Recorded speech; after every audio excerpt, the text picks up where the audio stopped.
Dalam beberapa waktu ini kita dikejutkan dengan maraknya sejumlah aksi mahasiswa yang menyatakan keprihatinan tentang keadaan Indonesia.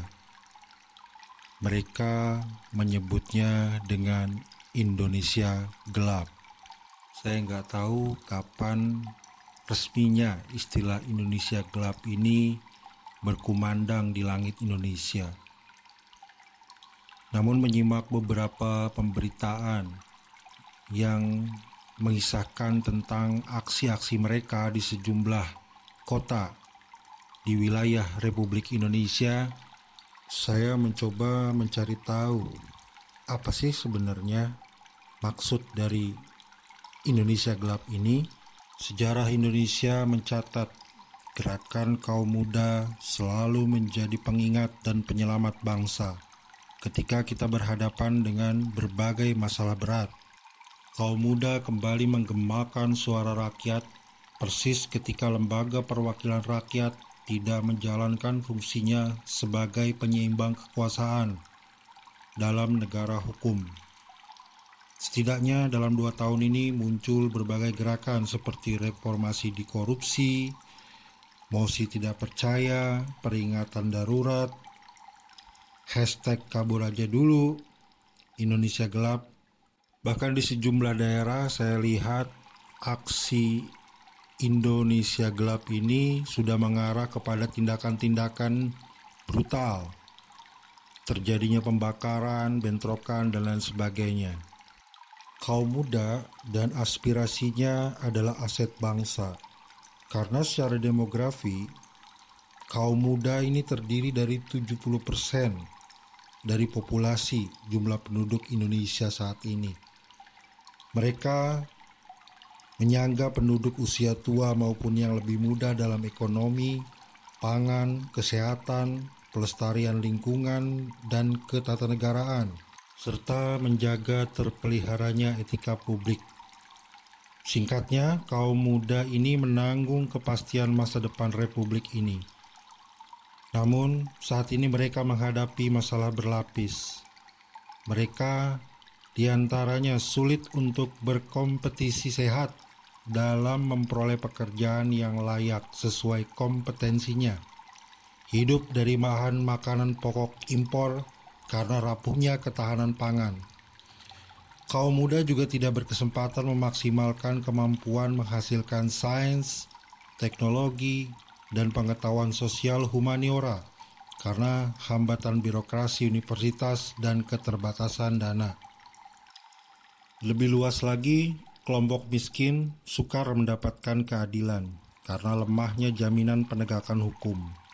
Ini ditambah dengan kerusakan lingkungan yang semakin parah dan meluas yang dampaknya lebih dirasakan oleh mereka yang tak bersuara, lemah, dan miskin.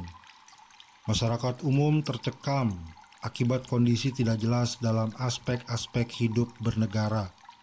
Pembatasan ekspresi di dalamnya termasuk kesenian meredupkan gairah hidup bebas dari rasa takut yang seharusnya penyemangat kemajuan bangsa.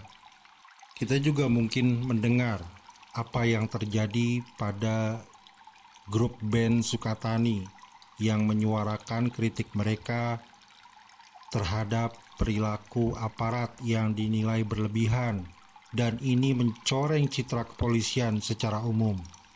Suara-suara keprihatinan ini datang karena kurangnya transparansi dan akuntabilitas tata kelola pemerintahan, pemborosan anggaran untuk proyek-proyek mercusuar yang tidak jelas manfaatnya, pemilu syarat nepotisme dan konflik kepentingan, kebijakan pembangunan ekstraktif berimplikasi pada hilangnya ruang hidup rakyat, kerusakan bumi, dan musnahnya keragaman hayati yang tidak terbarukan.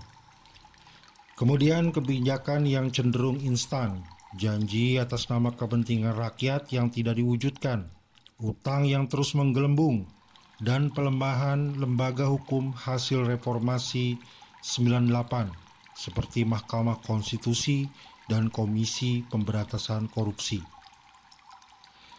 Selain itu juga model penyelenggaraan pemerintahan tanpa prinsip-prinsip tata kelola yang baik atau good governance berlanjut pada 100 hari pemerintahan baru periode 2024-2029.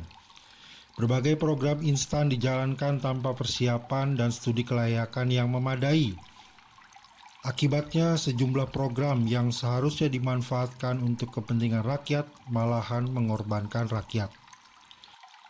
Untuk menjawab gelombang protes di media sosial, upaya perbaikan umumnya bersifat reaktif dan bukan solusi baik untuk jangka panjang.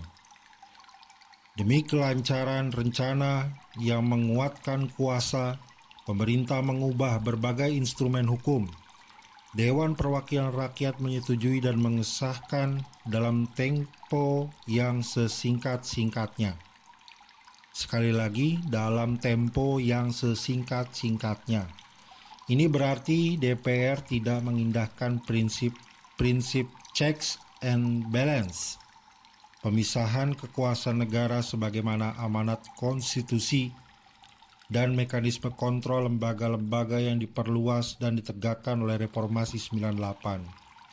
Kebijakan populis berkelindan dengan otoritarianisme yang didukung oligarki semakin menggerus prinsip Indonesia sebagai negara hukum. Begitu pula dengan tanggapan selalu berujung tak simpatik dan tak rasional dari para pejabat terhadap kritik kaum muda.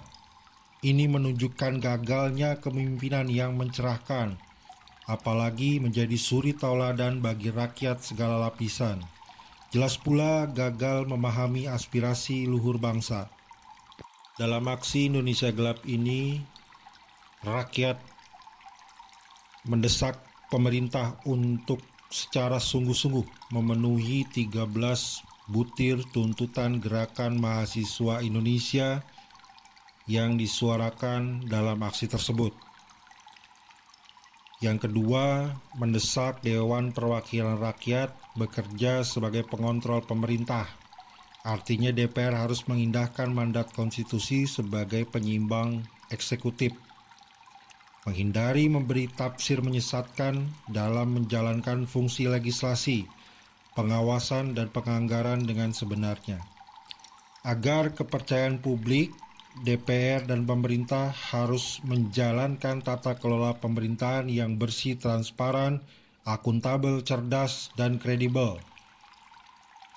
Tuntutan ketiga mendesak Presiden dan DPR agar mulai saat ini juga menghentikan pembuatan atau revisi hukum yang tidak didasarkan pada asesmen, penilaian mendalam yang bertanggung jawab berbasis bukti, dan dari data berkualitas, regulatory impact analysis, dan partisipasi masyarakat. Pembuatan kebijakan tidak bisa didasarkan pada naskah akademik yang dibuat seadanya, sekedar syarat formalitas, apalagi menghadirkan akademisi hanya untuk melegalisasi tujuan-tujuan kekuasaan. Berikutnya, aksi ini juga mendesak Presiden dan DPR meninjau ulang berbagai kebijakan, termasuk atas nama efisiensi, yang berdampak pada pengurangan signifikan berbagai layanan masyarakat. Ini terutama, tapi tidak terbatas, bagi kelompok masyarakat miskin dan rentan di bidang kesehatan, sumber energi, kebutuhan pokok, dan pendidikan. Dampak lebih luas terlihat pada terhambatnya pengembangan ilmu pengetahuan, pemutusan hubungan kerja, hilangnya kesempatan kaum muda berkompetisi tanpa kolusi dan nepotisme dalam mendapatkan pekerjaan, serta kerusakan lingkungan akibat ekstraksi dan komersialisasi yang berlebihan dan tak memikirkan masa depan. Terakhir, kita juga mendengar ribuan PHK terhadap karyawan PT Sritek Indonesia. Tuntutan selanjutnya adalah mendesak pemerintah menjamin kebebasan ekspresi warga negara sebagai bentuk hormat kepada hak asasi dan dukungan kepada terbukanya potensi-potensi kreatif dari anak-anak bangsa. Indonesia Gelap juga mendesak Presiden berkomitmen pada pemberantasan korupsi untuk tanpa pandang bulu mengusut dugaan-dugaan korupsi dan penyelewengan kekuasaan pada masa pemerintahan sebelumnya. Anggapan bahwa aparat hukum tebang pilih hanya bisa ditepis apabila kasus-kasus yang melibatkan penguasa sebelumnya juga diperkarakan.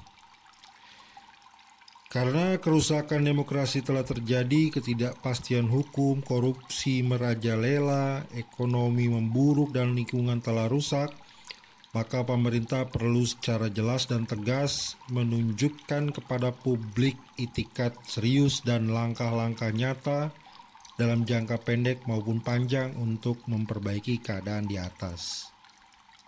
Seruan yang baru saja saya ungkapkan ini merupakan seruan yang terkenal dengan istilah seruan Salemba kedua yang diinisiasi oleh Profesor Han Kristuti Harkrisnowo dan Profesor Sulistiyowati Irianto dari UI. Selanjutnya ini ada beberapa guru besar dan ilmuwan cukup ternama yang ada di Indonesia yang menyerukan keprihatinannya di dalam aksi yang dilaksanakan beberapa hari lalu, tepatnya tanggal 27 Februari tahun 2025.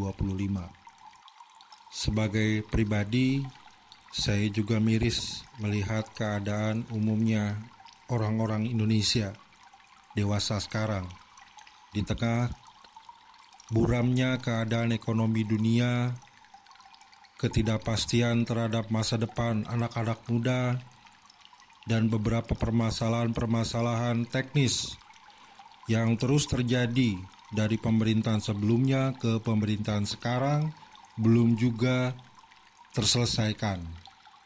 Banyak proyek-proyek strategis nasional menjadi lumbung korupsi, seperti yang terjadi beberapa waktu lalu di sekitar Jakarta. Kita juga mungkin mendengar dengan viralnya pagar laut yang menyeret sejumlah oknum penguasa lokal yang bermain-main dengan legalitas dan mengorbankan hak-hak konstitusi rakyat, mendapatkan kesejahteraan, akses ekonomi, dan lain sebagainya. Mereka bahkan berani-beraninya untuk menggelapkan dan memanipulasi surat-surat berharga yang dimiliki oleh orang lain.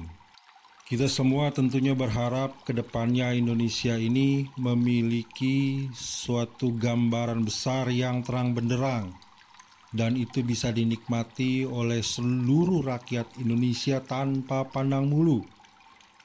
Dan tidak ada lagi istilah orang kaya makin kaya, orang miskin makin miskin. Rakyat harus diberi kesempatan seluas-luasnya untuk mengembangkan diri dan ekonomi mereka. Tidak hanya sekedar memberikan seluas-luasnya lapangan pekerjaan, tetapi juga memberdayakan potensi mereka agar bisa mandiri dan bersaing dengan bangsa-bangsa lain di dunia. Terima kasih sudah menonton channel ini, dan bagi kalian Muslim, kami mengucapkan selamat menunaikan ibadah puasa di bulan suci Ramadan tahun 1446 Hijriah. Mohon maaf lahir dan batin. Semoga kedepannya bangsa Indonesia mencapai kemakmuran. Seperti meminjam istilah Bapak Presiden Prabowo, kita sudah saatnya the Big Four